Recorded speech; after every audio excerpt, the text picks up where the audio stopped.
Let's sketch tomato growing. Start wiggly woggly lane for a stem. Stem is quite fat, so make it double. Then some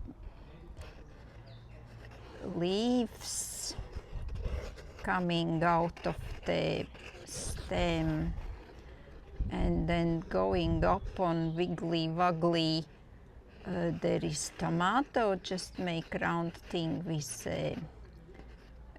small leaves coming out. Smaller tomatoes that they will be going on, and then there is a flower at the end. This looks like tomato plant.